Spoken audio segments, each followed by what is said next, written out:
Brought to you by Refi. Refinance your defaulted private student loans today at yrefi.com/Ramsey. Today's question comes from Ethan in South Carolina.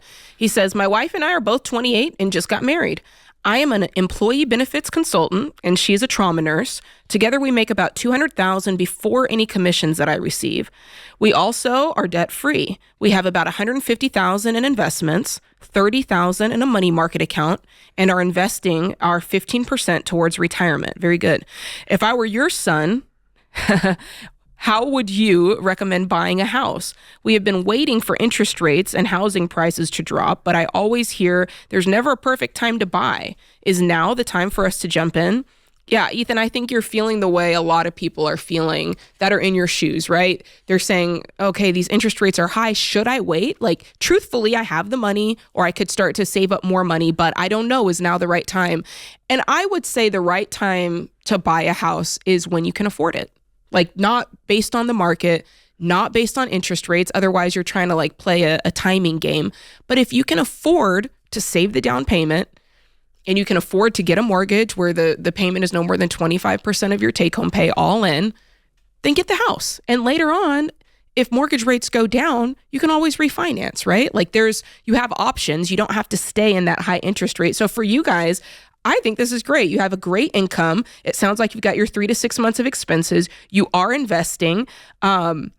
You're doing really, really well. At this point, I would start saving up because it sounds like the $30,000 you have in the money market is your emergency fund, and you should not use your emergency fund as a down payment. So I just want to make that clear. $150,000 in investments, unless that's retirement, you can use that. Yeah, that's good. That's a good point, Dave. It doesn't say, but if that $150,000 is in like stocks or just kind of like a brokerage sitting there, you could definitely use that, and I would. Yeah. Okay. Interest rates are going to do what they're going to do. We don't know. House prices are not coming down.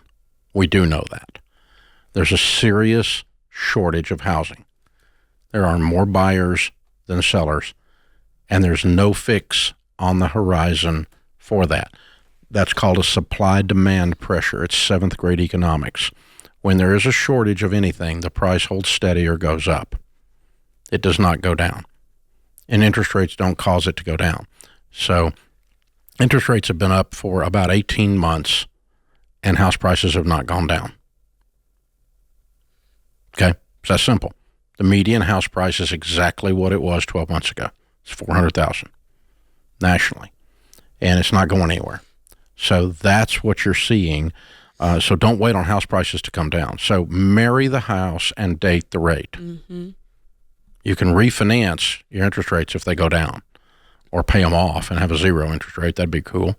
But and if you want to get a pulse on what's going on in the market and you want to start learning more and leaning into that process and learning, you should visit our real estate home base, because you can go on there and I mean, it's just chock full of all the information that you're going to need to kind of see what's going on, learn about areas that you don't feel as confident in, and ultimately get set up with one of our Ramsey trusted real estate agents that can help you through the entire process. So that's what I would do if I were in your shoes, or if you were my son, which is... Yeah. Perspective is the thing. So I'm old. So I've been walking around in the middle of this stock market thing for 40 plus years. I've been walking around this real estate thing for 40 plus years. And let me tell you, every year, I've been on the air for over 30 years talking about this. Every year someone says, oh, the stock market's artificially high. It has to come down. What goes up must come down. Hadn't done it. Went down a little bit here and there, but came back up more than it went down. And can you imagine if you had invested 32 years ago in a growth stock mutual fund, how much that would have gone up?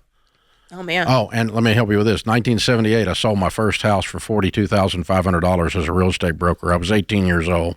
Can you imagine if you owned that house from 1978 that guy paid $42,500 for? Man.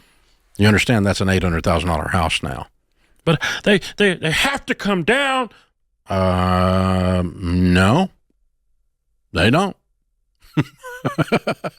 Nope, they don't. And they never have. Yeah. There's no historic data that indicates that.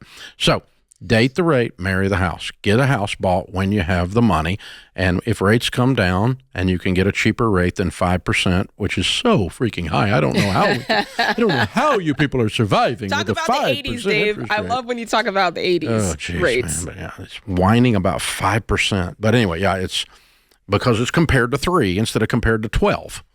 If it was 12 and it went down to 5, everybody'd be celebrating. There'd be Mardi Gras in the streets. But instead, it went from 3 to 6 and down to 5, and everybody's, oh, God, we're dying.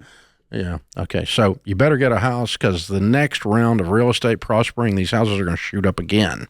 So you're ready to get a house, go get one. Why Refi? Refinances delinquent private student loans for struggling borrowers. Learn more at yrefy.com/Ramsey.